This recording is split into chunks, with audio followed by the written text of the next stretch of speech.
Feliz y bendecido día, aprendiendo un curso de milagros. El secreto de la verdadera oración es olvidarte de las cosas que crees necesitar.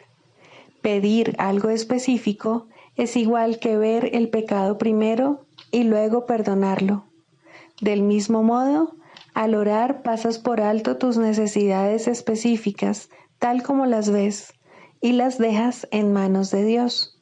Ahí se convierten en los regalos que le haces, pues le dicen que no antepondrás otros dioses a Él, ni que quieres otro amor que el suyo. Este libro es un comienzo, no un final.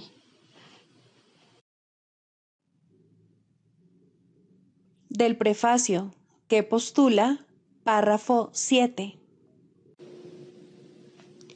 Solo las mentes pueden unirse realmente, y lo que Dios ha unido, ningún hombre lo puede desunir. No obstante, la verdadera unión, que nunca se perdió, solo es posible en el nivel de la mente de Cristo. El pequeño yo procura engrandecerse, obteniendo del mundo externo aceptación, posesiones y amor. El ser que Dios creó no necesita nada, está eternamente a salvo y es eternamente íntegro, amado y amoroso. Busca compartir en vez de obtener, extender en vez de proyectar. No tiene necesidades de ninguna clase y solo busca unirse a otros que, como él, son conscientes de su propia abundancia.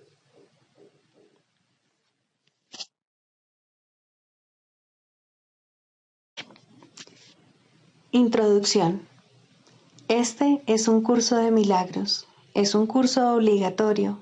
Solo el momento en que decides tomarlo es voluntario.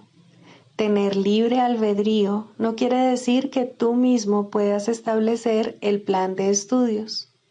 Significa únicamente que puedes elegir lo que quieres aprender en cualquier momento dado. Este curso no pretende enseñar el significado del amor, pues eso está más allá de lo que se puede enseñar. Pretende, no obstante, despejar los obstáculos que impiden experimentar la presencia del amor, el cual es tu herencia natural.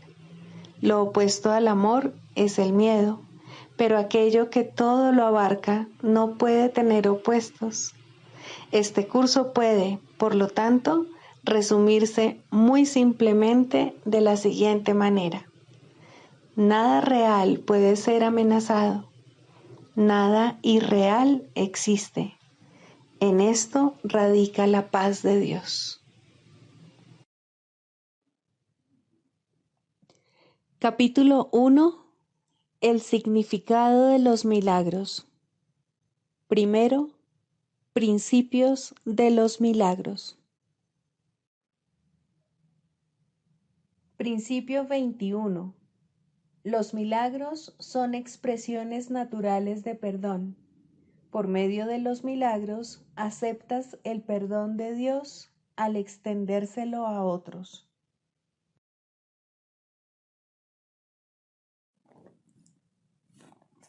Capítulo 27, sección 3.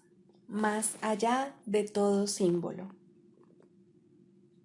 El poder no puede oponerse a nada, pues ello lo debilitaría, y la idea de un poder debilitado es una contradicción intrínseca. Una fuerza débil es algo que no tiene sentido, y si el poder se utiliza con el propósito de debilitar, se está utilizando para limitar.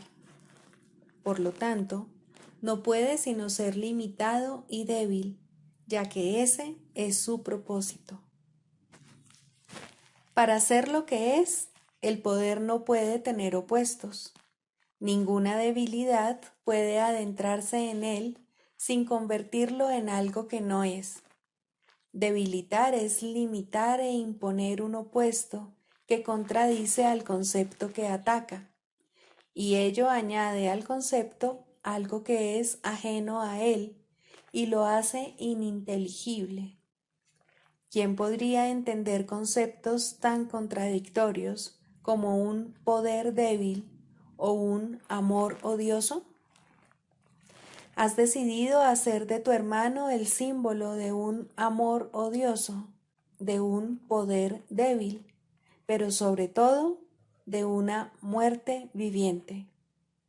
Y así, él no significa nada para ti, pues representa algo que no tiene sentido. Representa un pensamiento que se compone de dos partes, en el que una de ellas anula a la otra. Sin embargo, la mitad que fue anulada contradice de inmediato a la otra, de modo que ambas desaparecen. Y ahora él no representa nada. Los símbolos que no representan otra cosa que ideas inexistentes no pueden sino representar la vacuidad y la nada. Sin embargo, la vacuidad y la nada no pueden ser una interferencia. Lo que puede interferir en la conciencia de la realidad es la creencia de que hay algo en ellas. La imagen de tu hermano que ves no significa nada. No hay nada en ella que atacar o negar, amar u odiar, dotar de poder o considerar débil. La imagen ha sido completamente obliterada porque era el símbolo de una contradicción que anulaba al pensamiento que representaba. Por lo tanto, la imagen no tiene causa en absoluto. ¿Quién puede percibir efectos sin causa? ¿Qué puede ser aquello que carece de causa, sino la nada? La imagen de tu hermano que tú ves jamás ha estado ahí, ni jamás ha existido. Deja, pues, que el espacio vacío que ocupa se reconozca como vacante y que el tiempo que se haya dedicado a verla se perciba como un tiempo desperdiciado en vano, un intervalo de tiempo en blanco. Un espacio vacío que no se percibe ocupado y un intervalo de tiempo que no se considere usado ni completamente empleado se convierten en una silenciosa invitación a la verdad para que entre y se sienta como en su casa. No se puede hacer ningún preparativo que aumente el verdadero atractivo de esta invitación, pues lo que se deja vacante, Dios lo llena, y allí donde Él está, tiene que morar la verdad. La creación es un poder que no se puede debilitar y que no tiene opuestos. Para esto no hay símbolos. Nada puede apuntar hacia lo que está más allá de la verdad, pues, ¿qué podría representar a lo que es más que todo? El verdadero deshacimiento, no obstante, tiene que ser benévolo. Por lo tanto, la primera imagen que reemplaza a la tuya es otra clase de imagen. De la misma manera en que la nada no puede ser representada, tampoco existe un símbolo que represente a la totalidad. La realidad, en última instancia, solo se puede conocer libre de cualquier forma, sin imágenes que la representen y sin ser vista. El perdón aún no se reconoce como un poder completamente exento de límites. Sin embargo, no fija ninguno de los límites que tú has decidido imponer. El perdón es el medio que representa a la verdad temporalmente. Le permite al Espíritu Santo llevar a cabo un intercambio de imágenes mientras los recursos de aprendizaje aún tengan sentido y el aprendizaje no haya concluido. Ningún recurso de aprendizaje es útil una vez que se alcanza el objetivo del aprendizaje, pues entonces deja de tener utilidad. Pero durante el aprendizaje se utiliza de una manera que ahora temes, pero que llegarás a amar. La imagen de tu hermano que se te ha dado para que ocupe el lugar que tan recientemente dejaste desocupado y vacante, no necesitará defensa de ninguna clase, pues le darás una preferencia abrumadora.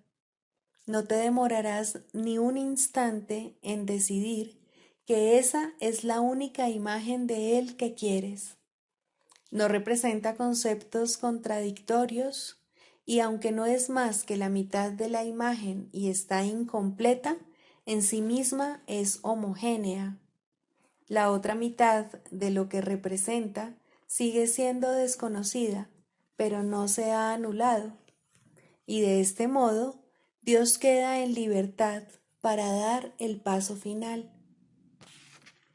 Para esto no necesitas imágenes ni recursos de enseñanza, y lo que en última instancia habrá de ocupar el lugar de todo recurso de enseñanza, sencillamente será.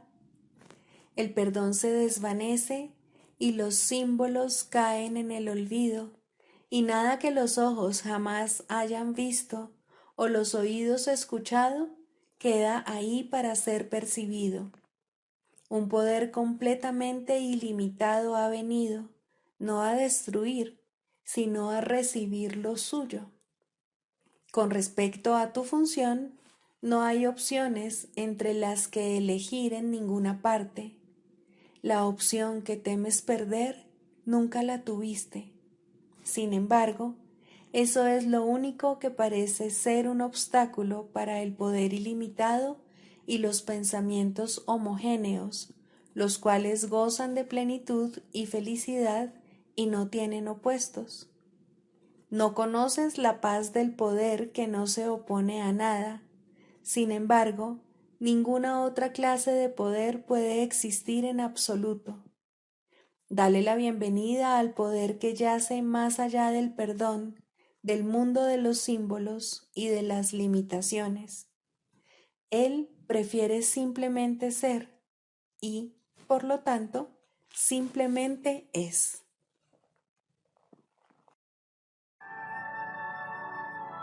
Libro de ejercicios, lección 133. No le daré valor a lo que no lo tiene. En el proceso de enseñanza a veces es beneficioso, especialmente después de haber pasado revista a lo que aparenta ser teórico y más allá del alcance de lo que el estudiante ha aprendido, volver de nuevo a las cuestiones prácticas. Esto es lo que vamos a hacer hoy. No vamos a hablar de ideas sublimes de alcance mundial, sino que simplemente nos vamos a ocupar de los beneficios que te aguardan a ti. No pides demasiado de la vida, al contrario, pides demasiado poco. Cuando dejas que tu mente se ocupe de asuntos corporales, de las cosas que compras y de lo que es eminente de acuerdo con los valores del mundo, estás invitando al pesar, no a la felicidad. Este curso no pretende despojarte de lo poco que tienes. Tampoco trata de sustituir las satisfacciones que el mundo ofrece por ideas utópicas. En el mundo no se puede hallar ninguna satisfacción. Hoy vamos a hacer una lista de los verdaderos criterios con los que poner a prueba todas las cosas que crees desear. A menos que éstas satisfagan esos válidos requisitos, no vale la pena desearlas en absoluto, pues lo único que harían sería reemplazar a aquello que es más valioso. Tú no puedes establecer las leyes que gobiernan el mecanismo de elección, ni tampoco puedes establecer las alternativas entre las que elegir, pero sí puedes elegir. De hecho, tienes que hacerlo, mas es aconsejable que aprendas cuáles son las leyes que pones en marcha cuando eliges y cuáles son las alternativas entre las que eliges. Hemos subrayado ya que solo hay dos alternativas entre las que elegir, aunque parezca haber muchas. La gama ya ha sido establecida y no es algo que podamos cambiar. No sería justo para contigo que el número de alternativas fuese ilimitado y que tu decisión final se demorara hasta que las hubieses considerado a todas en el tiempo, en vez de llevársete directamente al punto donde solo puede llevarse a cabo una elección. Otra ley benévola relacionada con esto es que no hay transigencia posible con respecto a lo que tu elección te ha de brindar. Lo que elijas no puede aportarte solamente parte de sus resultados, pues en esto no hay términos medios. Cada elección que llevas a cabo o bien te aporta todo o bien no te aporta nada. Por lo tanto, si aprendes los criterios mediante los cuales puedes distinguir entre lo que es todo y lo que no es nada, elegirás la mejor alternativa. En primer lugar, si eliges algo que no ha de durar para siempre, lo que estás eligiendo carece de valor. Un valor temporal no tiene valor alguno. El tiempo jamás puede anular ningún valor real. Lo que se marchita y perece jamás existió y no tiene nada que ofrecerle al que lo elige. Este se ha dejado engañar por algo que no es nada, pero que se ha manifestado en una forma que él cree que le gusta. En segundo lugar, si eliges quitarle algo a alguien, te quedas sin nada. Esto se debe a que cuando le niegas a alguien su derecho a todo, te lo niegas a ti mismo. No reconocerás, por lo tanto, las cosas que realmente posees y negarás que estén ahí. El que trata de apropiarse de algo se ha dejado engañar por la ilusión de que puede ganar mediante la pérdida de otro. Las pérdidas, sin embargo, solo pueden ocasionar más pérdidas. Eso es todo. El siguiente criterio que debe examinarse es aquel sobre el que se basan los demás. ¿Por qué razón tiene valor para ti lo que eliges? ¿Qué es lo que hace que tu mente se sienta atraída por ello? ¿Qué propósito tiene? En esto es en lo que es más fácil caer en el engaño, pues el ego no conoce lo que quiere, ni siquiera dice la verdad tal como la percibe, ya que necesita el halo del que se vale para proteger sus objetivos del deslustre y del enmohecimiento, a fin de que tú puedas ver cuán inocente es él. Mas su camuflaje no es más que un fino velo, que solo podría engañar a los que les place ser engañados. Sus objetivos son obvios para todo aquel que se toma la molestia de examinarlos.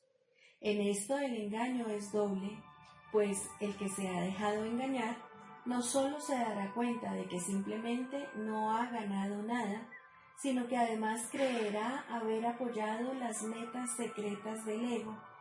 Sin embargo, a pesar de que trata de mantener dicho halo claramente dentro de su campo visual, no puede dejar de percibir el deslustre de sus bordes y el enmohecimiento de su médula.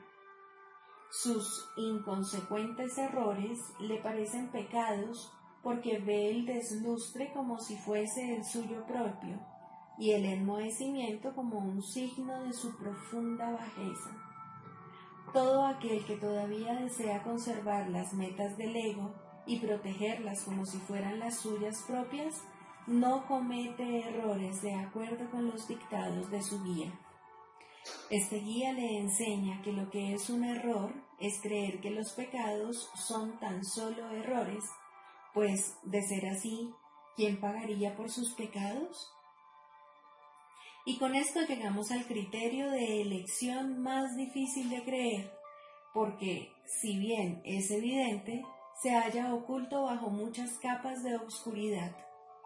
Si sientes el más mínimo vestigio de culpabilidad con respecto a lo que has elegido, es que has permitido que los objetivos del ego nublen las verdaderas alternativas, y de este modo no te das cuenta de que solo hay dos, y la alternativa que crees haber elegido parece temible y demasiado peligrosa para ser la nada que realmente es.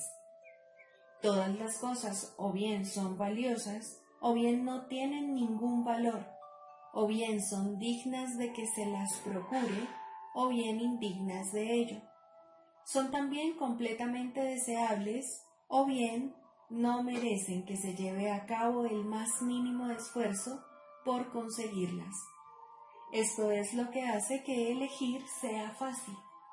La complejidad no es sino una cortina de humo que oculta el simple hecho de que tomar decisiones no es algo difícil. ¿Qué ganas tú con aprender esto? Ganas mucho más que simplemente poder tomar decisiones con facilidad y sin dolor. Al cielo se llega con las manos vacías y las mentes abiertas, las cuales llegan a él sin nada a fin de encontrarlo todo y reivindicarlo como propio. Hoy intentaremos alcanzar este estado, dejando a un lado el autoengaño y estando sinceramente dispuestos a darle valor únicamente a lo que en verdad es valioso y real. Nuestras 2 sesiones de práctica largas de 15 minutos cada una deben comenzar con lo siguiente. No le daré valor a lo que no lo tiene y solo iré en pos de lo que es valioso, pues eso es lo único que deseo encontrar. Recibe entonces lo que le espera a todo aquel que trata de llegar sin lastres hasta las puertas del cielo, las cuales se abren de par en par con su llegada. Si notas que empiezas a sobrecargarte con fardos innecesarios, o si crees que tienes ante ti decisiones difíciles, responde de inmediato con este simple pensamiento. No le daré valor a lo que no lo tiene, pues lo que tiene valor me pertenece.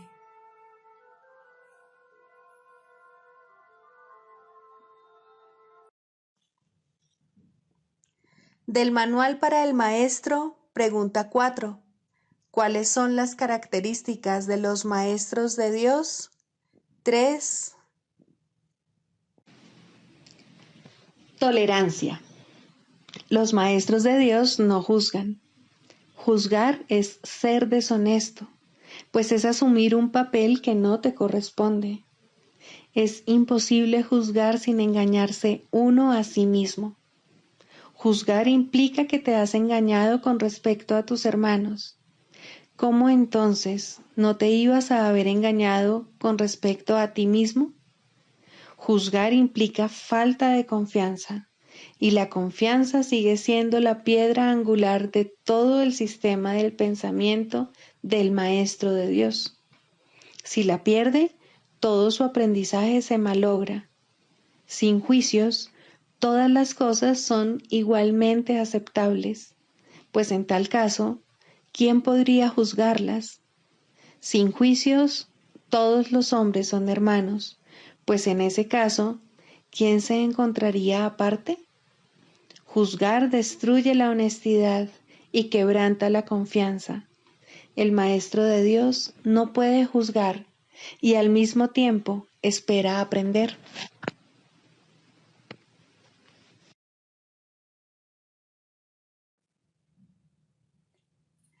Manual para el Maestro. 13.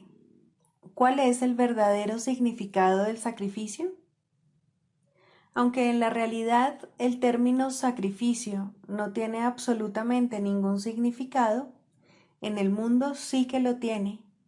Al igual que todas las cosas del mundo, su significado es temporal y una vez que deje de haber necesidad de él, se disolverá finalmente en la nada de donde provino. De momento, su verdadero significado es una lección que tienes que aprender. Al igual que todas las demás lecciones, es una ilusión, puesto que en realidad no hay nada que aprender. Esta ilusión, no obstante, debe ser reemplazada por un mecanismo correctivo, otra ilusión que reemplace a la primera para que ambas puedan finalmente desaparecer. La primera ilusión que debe ser desplazada antes de que otro sistema de pensamiento pueda arraigarse es que abandonar las cosas de este mundo supone un sacrificio. ¿Qué podría ser esto sino una ilusión, dado que el mundo en sí no es más que una ilusión? Se tiene que haber aprendido mucho, tanto para darse cuenta de que el mundo no tiene nada que ofrecer, como para aceptar este hecho. ¿Qué puede significar el sacrificio de lo que no es nada? No puede significar que como resultado de ello tengas menos. De acuerdo con el pensar del mundo, no hay sacrificio que no incluya al cuerpo. Piensa por un momento en aquello a lo que el mundo llama sacrificio. El poder, la fama, el dinero, los placeres físicos. ¿Quién es el héroe que posee todas estas cosas? ¿Qué significado podrían tener excepto para un cuerpo? Mas un cuerpo no puede evaluar. Al ir en pos de tales cosas, la mente se identifica con el cuerpo, negando su identidad y perdiendo de vista lo que realmente es.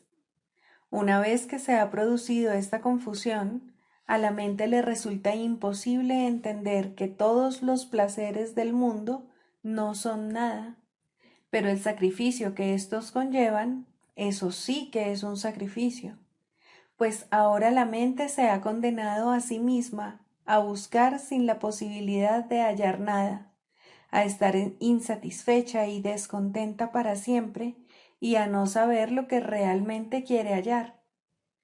¿Quién podría escapar de esta autocondenación? Solo a través de la palabra de Dios es posible escapar, pues la autocondenación es una decisión acerca de nuestra identidad y nadie duda de lo que cree ser. Podrá dudar de todo, pero nunca de eso. Los maestros de Dios no sienten ningún pesar al renunciar a los placeres del mundo. ¿Cómo podría ser un sacrificio renunciar al dolor? ¿Lamentan acaso los adultos abandonar los juguetes que tenían de niños? ¿Y el que ha vislumbrado la faz de Cristo podría sentir nostalgia por lo que ocurre en un matadero? Nadie que se haya escapado del mundo y de todos sus males lo contempla con condenación. No obstante, no puede sino alegrarse de estar libre del sacrificio que todas las cosas que el mundo valora le habrían exigido. Por ellas sacrificaba su paz, por ellas sacrificaba su libertad, y, para poseerlas, hubiera tenido que sacrificar su esperanza de alcanzar el cielo y el recuerdo del amor de su Padre. ¿Quién, en su sano juicio, escogería lo que no es nada como sustituto de lo que lo es todo? ¿Qué es realmente el sacrificio? Es el precio que se paga por creer en las ilusiones. Es el precio que hay que pagar por negar la verdad. No hay placer en el mundo que no exija esto, pues, de otra manera, se vería que el placer es dolor, y nadie pediría dolor si reconociese que eso es lo que está pidiendo. La idea de sacrificio es la que lo ciega, no se da cuenta de lo que está pidiendo y, por lo tanto, lo busca de mil maneras y en mil lugares distintos, creyendo en cada ocasión que está allí, pero siempre acaba desilusionado. Busca, pero no halles, sigue siendo el decreto implacable de este mundo, y nadie que persiga los objetivos del mundo puede eludirlo. Tal vez pienses que este curso requiere que sacrifiques todo aquello que tienes en gran estima. En cierto sentido eso es cierto, pues tienes en gran estima cosas que crucifican al Hijo de Dios, y el objetivo de este curso es liberarlo. Pero no te equivoques con respecto a lo que el sacrificio realmente significa. El sacrificio es siempre la renuncia a lo que quieres. ¿Y qué es, oh Maestro de Dios, lo que quieres? Dios te ha llamado y tú has contestado. ¿Sacrificarías ahora esa llamada? Son muy pocos los que la han oído hasta ahora y no pueden sino recurrir a ti. No hay otra esperanza en todo el mundo en la que puedan confiar. No hay otra voz en todo el mundo que sea eco de la de Dios. Si sacrificas la verdad, ellos se quedan en el infierno. Y si ellos se quedan en el infierno, tú no podrías sino quedarte allí con ellos. No olvides que el sacrificio es total. No hay sacrificios a medias. No puedes renunciar parcialmente al cielo. No puedes estar en el infierno solo un poco. La palabra de Dios no admite excepciones. Esto es lo que hace que sea santa y que esté más allá del mundo. Es su santidad la que señala hacia Dios. Es su santidad la que te pone a salvo. La niegas cada vez que, por la razón que sea, atacas a un hermano, pues entonces es cuando te separas de Dios. Mas esa separación no es posible. Es una separación que no puede ocurrir. Una separación, no obstante, en la que sin duda creerás que habrás dado lugar a una situación imposible. Y en esa situación, lo imposible parece ocurrir, y parece ocurrir a expensas de la verdad. Maestro de Dios, no te olvides de lo que realmente es el sacrificio, y recuerda lo que cada decisión que tomas significa en función de su costo. Decide en favor de Dios y todo se te dará sin costo alguno. Decide contra Él y escoges lo que no es nada a costa de la conciencia de lo que es todo. ¿Qué quieres enseñar? Recuerda solamente lo que quieres aprender, pues eso es lo único que debe importarte. La expiación es para ti. Tu aprendizaje la reivindica y tu aprendizaje la provee. El mundo no te la ofrece, pero aprende este curso y será tuya. Dios te ofrece su palabra, pues tiene necesidad de maestros. ¿Qué otra manera puede haber de salvar a su Hijo?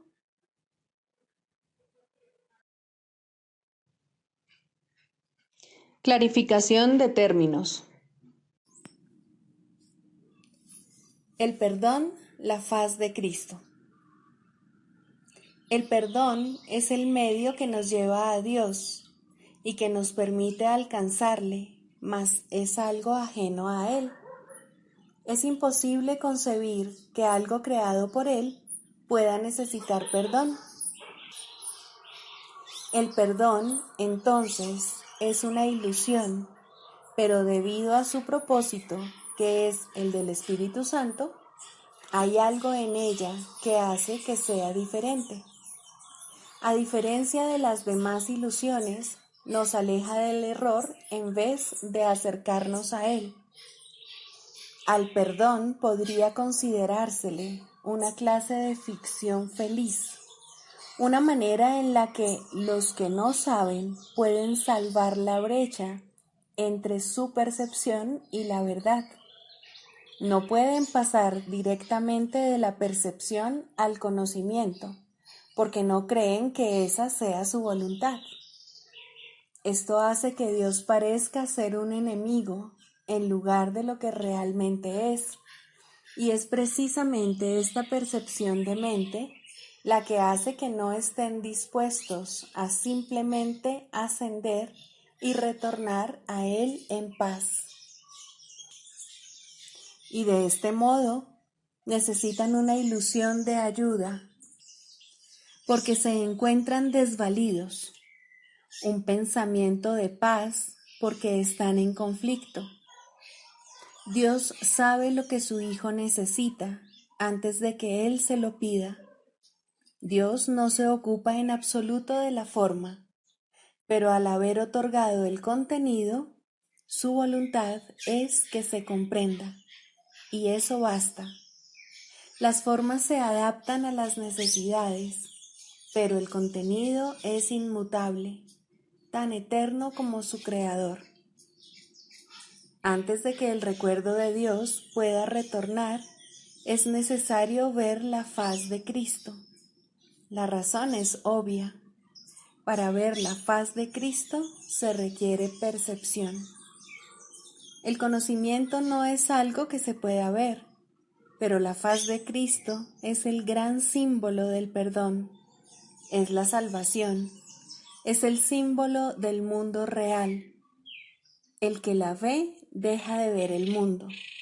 Está tan cerca ya del umbral del cielo como es posible estar mientras aún esté afuera. Mas desde ahí, un paso más basta para entrar. Es el paso final, y ese se lo dejamos a Dios. El perdón es un símbolo también, pero en cuanto que símbolo exclusivo de la voluntad del Padre, no puede ser dividido. Y así, la unidad que refleja se convierte en su voluntad. Eso es lo único que aún está en el mundo en parte y que, al mismo tiempo, es el puente que conduce al cielo. La voluntad de Dios es lo único que existe. Lo único que podemos hacer es pasar de la nada al todo, del infierno al cielo. ¿Es esto una jornada? No, en verdad no lo es, pues la verdad no va a ninguna parte. Pero las ilusiones cambian según el lugar o la época. El paso final no es más que otro cambio. Por ser una percepción, es en parte irreal. Sin embargo, esa parte desaparecerá. Lo que entonces quedará será la paz eterna y la voluntad de Dios. Ahora ya no hay deseos, pues los deseos cambian. Incluso lo que una vez se deseó puede volverse indeseable. Esto es así porque el ego jamás puede estar en paz, pero la voluntad es constante por ser el don de Dios, y lo que Él da es siempre como Él mismo. Este es el propósito de la faz de Cristo. Es el regalo de Dios para la salvación de su Hijo. Contempla únicamente esto y habrás sido perdonado. Cuán hermoso se vuelve el mundo en ese instante en el que ves la verdad acerca de ti mismo reflejada en él. Ahora estás libre de pecado y contemplas tu impecabilidad. Ahora eres santo y así lo percibes. Y ahora la mente retorna a su Creador, la unión de Padre e Hijo, la unidad de unidades que se encuentra detrás de toda unión, aunque más allá de todas ellas. No se ve a Dios, sino que únicamente se le comprende. No se ataca a su Hijo, sino que se le reconoce.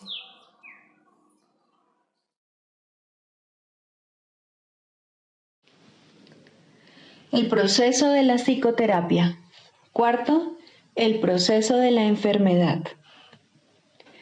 De la misma manera en que toda terapia es psicoterapia, del mismo modo toda enfermedad es enfermedad mental.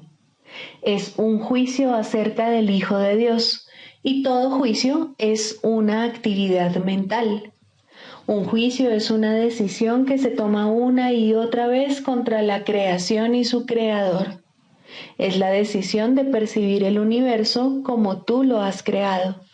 Es decidir que la verdad puede mentir y que es una mentira. ¿Qué otra cosa, entonces, puede ser la enfermedad sino una expresión de aflicción y culpa? ¿Y por qué sollozaría a alguien si no por su inocencia? Una vez que al Hijo de Dios se le considera culpable, la enfermedad es inevitable. Es lo que ha pedido y, por ende, es lo que recibirá.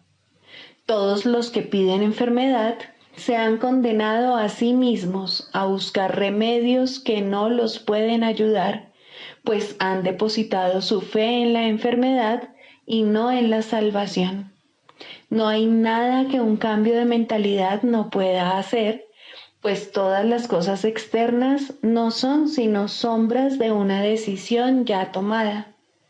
Si se cambia la decisión, ¿cómo podría su sombra no cambiar? La enfermedad no es más que la sombra de la culpa, grotesca y fea, puesto que imita la deformidad. Si una deformidad se ve como real, ¿cómo podría su sombra no ser deforme? Una vez que se ha decidido que la culpa es real, el descenso al infierno sigue paso a paso su inevitable trayectoria. La enfermedad, la muerte y la miseria fustigan ahora la tierra en implacables oleadas, a veces simultáneamente y otras en siniestra sucesión. Todas estas cosas, no obstante, por muy reales que puedan parecer, son solo ilusiones. ¿Quién podría tener fe en ellas una vez que ha entendido esto? ¿Y quién podría no tener fe en ellas hasta que lo entienda? La curación es terapia o corrección, y como ya hemos dicho y volvemos a repetir, toda terapia es psicoterapia. Curar al enfermo no es sino ofrecerle este entendimiento. La palabra cura ha caído en desprestigio entre los terapeutas más respetables del mundo y con toda razón, pues ninguno de ellos puede curar y ninguno de ellos entiende lo que es la curación. En el peor de los casos, le otorgan realidad al cuerpo en sus propias mentes, y una vez que han hecho esto, apelan a la magia para curar los males con los que sus mentes dotaron al cuerpo. ¿Cómo podría este proceso curar? Es ridículo de principio a fin, mas una vez comenzado, del mismo modo ha de concluir. Es como si Dios fuese el diablo y fuera necesario encontrarle en el mal. ¿Cómo podría haber amor ahí? ¿Y cómo podría lo enfermo curar? ¿No son acaso estas dos preguntas la misma? En el mejor de los casos, es posible que los sanadores del mundo, y el término sanadores tal vez sea cuestionable aquí, lleguen a reconocer que la mente es la fuente de la enfermedad. Pero su error estriba en la creencia de que la mente puede sanarse a sí misma. Esto tiene algún mérito en un mundo donde el concepto de grados de error tiene sentido. No obstante, sus curas siguen siendo provisionales, o bien puede que surja otra enfermedad que reemplace a la anterior, pues mientras no se comprenda el significado del amor, la muerte no se ha superado. ¿Y quién puede comprenderlo sin la palabra de Dios que Él dio al Espíritu Santo para que fuese su regalo para ti? Cualquier clase de enfermedad puede definirse como el resultado de verse a uno mismo débil, vulnerable, malvado y en peligro, y, por ende, en constante necesidad de defensa. Sin embargo, si el yo fuese realmente así, cualquier defensa sería inútil. Las defensas que se procuran, por lo tanto, no pueden sino ser mágicas. Deben superar todos los límites percibidos en uno mismo y, simultáneamente, forjar un nuevo concepto propio en el cual el antiguo no tiene cabida. En resumen, el error se acepta como real y se lidia con él mediante ilusiones. Al haberse llevado la verdad al ámbito de las ilusiones, la realidad se ha vuelto una amenaza y se percibe como algo malvado. El amor se vuelve algo temible porque la realidad es amor. De este modo se cierra el círculo contra las incursiones de la salvación. La enfermedad es, por lo tanto, un error y necesita corrección. Y tal como ya hemos subrayado, la corrección no puede tener lugar justificando el error primero y luego pasándolo por alto. Si la enfermedad fuese real, en verdad no podría pasarse por alto, pues obviar la realidad es demencia. Ese es, no obstante, el propósito de la magia, hacer que las ilusiones sean verdad mediante una percepción falsa. Esto no puede curar porque se opone a la verdad. Tal vez una ilusión de salud sustituya la ilusión de enfermedad por un breve periodo de tiempo, mas no perdurará. Las ilusiones no pueden ocultar el miedo por mucho tiempo, pues éste forma parte de ellas. Escapará y adoptará otra forma al ser la fuente de todas las ilusiones. La enfermedad es demencia porque toda enfermedad es enfermedad mental y en esto no hay grados. Una de las ilusiones que hace que la enfermedad se perciba como real es la creencia de que la enfermedad varía en intensidad, que el grado de amenaza difiere según la forma que adopte. En esto radica la base de todos los errores, pues todos ellos no son más que intentos de transigir al ver solo una pequeña parte del infierno. Esto es una burla tan ajena a Dios que por siempre ha de ser inconcebible. Pero los dementes lo creen porque están locos. Un loco defiende sus ilusiones porque ve en ellas su salvación. Por lo tanto, atacará a todo aquel que trate de salvarlo de ellas al creer que está siendo atacado por él. Este curioso círculo de ataque-defensa es uno de los problemas más difíciles que debe enfrentar el psicoterapeuta. De hecho, esa es su tarea principal, la esencia de la psicoterapia. Al terapeuta se le ve como alguien que está atacando la posesión más preciada del paciente, su imagen propia. Y puesto que esta imagen se ha convertido en la seguridad del paciente, tal como él la considera, el terapeuta no puede sino ser percibido como una verdadera fuente de peligro que hay que atacar e incluso matar. El psicoterapeuta, pues, tiene una enorme responsabilidad. Debe hacer frente al ataque sin atacar y, por consiguiente, sin defenderse. Su tarea consiste en demostrar que las defensas no son necesarias y que la indefensión es fortaleza. Esta debe ser su enseñanza si quiere que su lección sea que la cordura es seguridad. No puede hacerse suficiente hincapié en el hecho de que el demente cree que la cordura es una amenaza. Este es el corolario del pecado original, la creencia de que la culpa es real y de que está plenamente justificada. Por lo tanto, la función del psicoterapeuta consiste en enseñar que la culpa, al ser irreal, no tiene justificación ni ofrece seguridad alguna. Por consiguiente, siempre será indeseable además de irreal. Esta única doctrina de salvación es la meta de toda terapia, pues alivia la mente de la insensata carga de culpa que tan fatigosamente arrastra, y de este modo la curación se logra. No se cura el cuerpo, simplemente se le reconoce como lo que es. Si se percibe correctamente, se puede entender su propósito. ¿Qué necesidad hay, entonces, de enfermedad? Con este único cambio, todo lo demás vendrá por añadidura. No hay necesidad de complicados cambios. No hay necesidad de largos análisis ni de discusiones o búsquedas fatigosas.